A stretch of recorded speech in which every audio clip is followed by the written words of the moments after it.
जाएगा। अभी पिछले दिनों एक कार्यक्रम में सामने एक विधायक बैठे थे, मुझे पता नहीं किस पार्टी का, मैंने ऐसे ही पूछ लिया माइक से, मैंने कहा साहब कांग्रेस में हो क्या? बोले नहीं बीजेपी में है, कांग्रेस में घंटे भर पहले थे। कौन किधर आ रहा है किधर जा रहा है कोई पता नहीं। और अब तो इंडिया धीरे धीरे डिजिटल हो जाएगा तो इस तरह की चीजें और आसान हो जाएंगी। उसके बाद में ये सांसद और विधायक आपको अमेजन और फ्लिपकार्ट पे मिलेंगे। और जो नेता रिटायर हो चुके बूढ़े बुजुर्ग वो भी निराश न हो, अपने आप को OLX पर डाल सकते हैं।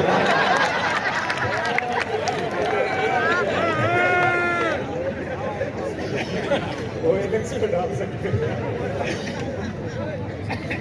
सांसद महोदय मेरी इमेज ऐसी बना दी जैसे मैं मोदी जी का विरोधी हूँ। ये हम तो सभी नेताओं के हर समय सुनाते हैं। और मैं आज बता रहा हूँ इस हजारों के मजमे में इतनी बड़ी भीड़ में सबसे अच्छा ही इम्तियाज जलील साहब सुन रहे हैं। नेताओं पर जितनी बात आपको दिख नहीं रहा कि उछल उछल के दांतते। तो यही सब होना चाहिए। जो जहाँ कुछ दिखता है कि भाई जो नहीं हो रहा है वो हो रहा है, जो नहीं होना चाहिए वो हो रहा है, जो होना चाहिए वो नहीं हो रहा है, तो उसी पे तो व्यंग किया जाए, उसी पे सटाई होगा। लेकिन मेरी इमेज ऐसी बना दी जैसे मैं मोदी जी का विरोधी हूँ। मैं तो अगर गलती से भी ये कह दूं कि 2019 में मोदी जी अपने विकास के दम पर दोबारा जीते हैं तो भक्त लोग जूता निकालते हैं कि शर्म नहीं आती प्रधानमंत्री के बारे में झूठ फैलाते।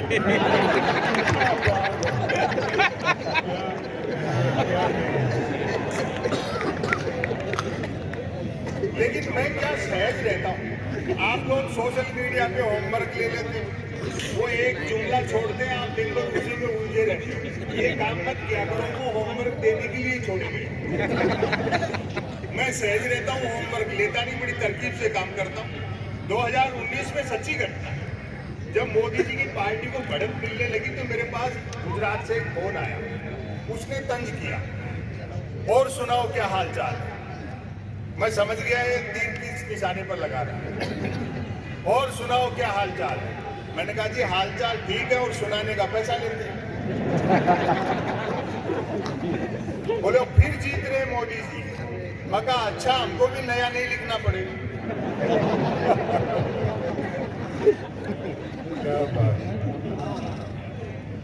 तो काय को आप तनाव पालते हो, ये सब चलती रहती है सारी चीजें।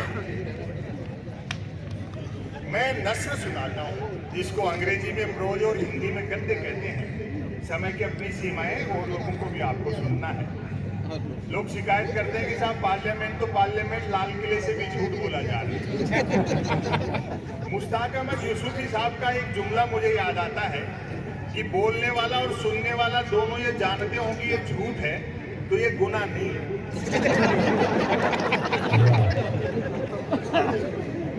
2 साल से केसेट बज रहा है।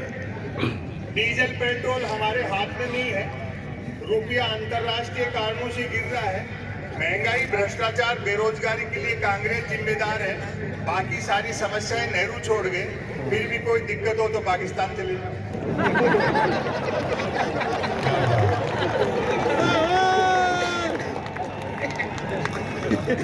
अब ये भी कोई बात होती, लेकिन सहज रहा करो, तनाव मत पालो। कुछ लोग मुझे कहते हैं कि साहब आपको कोई धमकी या इस तरह का कुछ मिलता है। मगर मुझे कुछ नहीं मिलता है, और इस तरह की कोई बात होती भी है हल्की भारी तो मैं तरकीब से निकाल देता हूँ।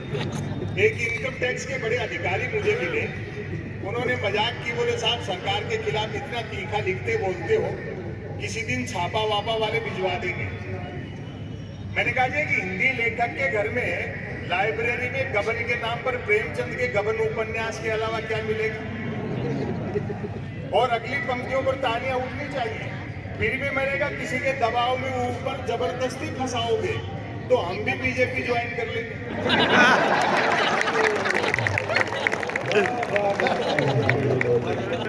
ये भाजपा जिसको भ्रष्ट और अपराधी कहते हैं, वही अगर बीजेपी में आ जाता है तो उज्जवल हो उठता है। शायद यही प्रधानमंत्री की उज्ज्वला योजना है। लेकिन आप लोग भी साथ देखो, टीवी के प्राइम टाइम के कार्यक्रम हो और जगह हो, एक आदमी को टारगेट करते रहते हो। भाई हमारी तो ड्यूटी बनती है, आप क्यों टारगेट करते हैं, ये अच्छी बात नहीं है। और कुछ नहीं तो प्रधानमंत्री की डिग्री पे सवाल उठा दिए, ये मुझे अच्छा नहीं लगा। मैं जब सैटेलाइट लॉन्च होकर के अपनी कक्षा में स्थापित हो गया, धरती के चक्कर काट रहा, फिर क्यों डिजाइन पे बहस कर रहे? और वैसे भी डिग्री से अनुभव बड़ा होता। मैं ऐसे कई को जानता हूं जिन्होंने एजुकेशन लोन लेकर आईआईटी की थी, फिर उस लोन को चुकाने के लिए उनको आईटीआई करनी पड़ी। हालांकि उनकी पार्टी के दो बड़े नेताओं ने बाद में बाकायदा प्रेस कॉन्फ्रेंस करके प्रधानमंत्री की डिग्रियां दिखाई, तब जाकर इन विरोधियों के मुंह बंद हुए कि हमारे प्रधानमंत्री ने न सिर्फ एमए कर रखा बल्कि बीए भी कर रखा।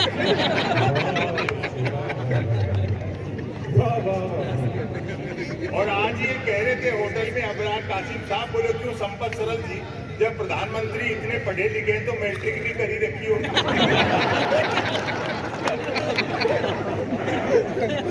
एक लघु कथा सुनाता हूँ और एक छोटा आर्टिकल फिर अपनी जगह लेता हूँ, बहुत अच्छा सुनता हूँ।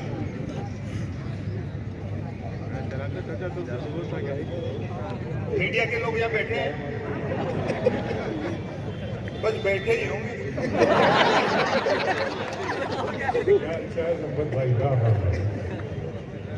अभी रुको और बैठेंगे। टेलीविजन आप लोग देखते हो, मैंने 4 साल पहले घर में टेलीविजन का कनेक्शन कटा दिया और खबरों से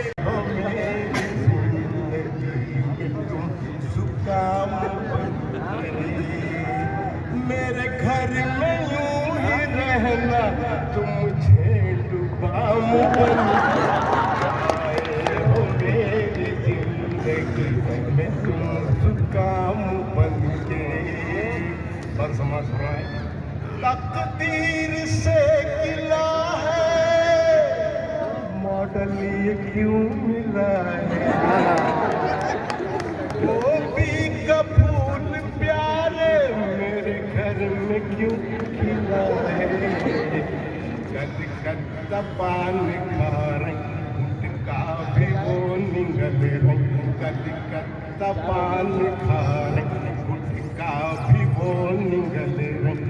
अब रह गए हैं हम तो उनके खिमाम बना, मेरी जिंदगी में तुम काम बना थी सुहानी, क्या दिन से प्यार करे, सपने उजड़ गए हैं, सब बात बिछड़ गए, सपने उजड़ गए हैं, सब बात बिछड़ गए हैं, महफिल में रह गए हम,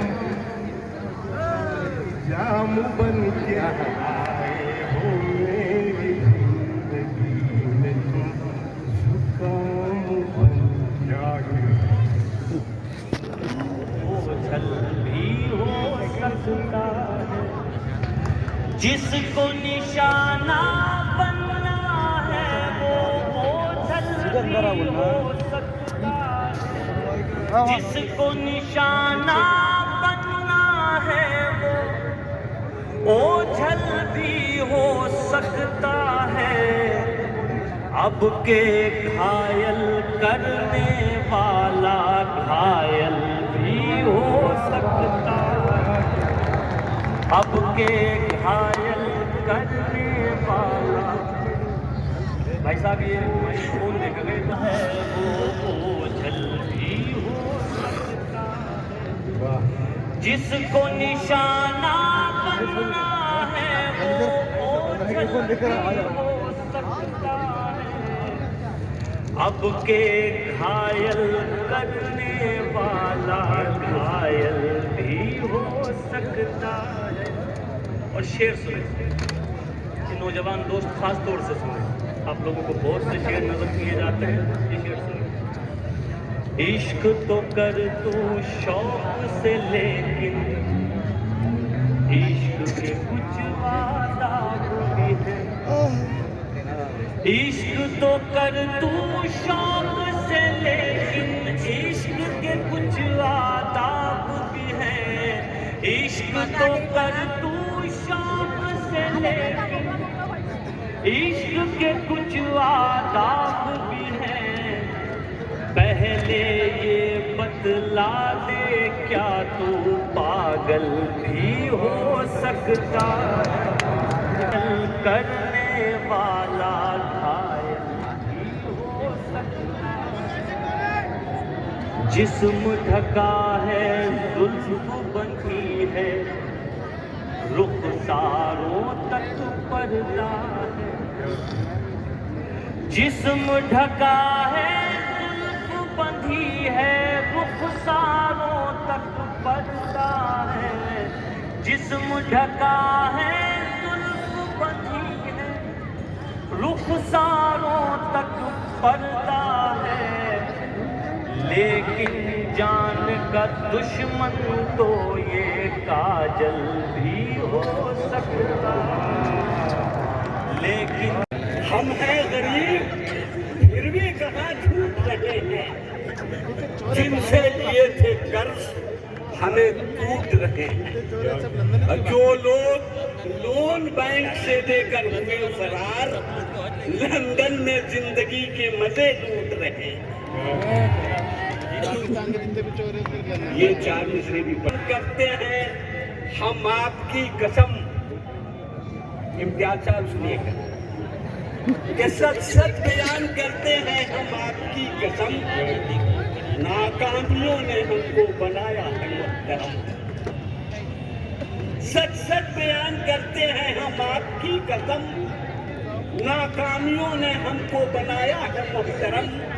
हमने भी इश्क में हजारों जतन किए, मौका नहीं मिला है तो साधु बने हैं हम।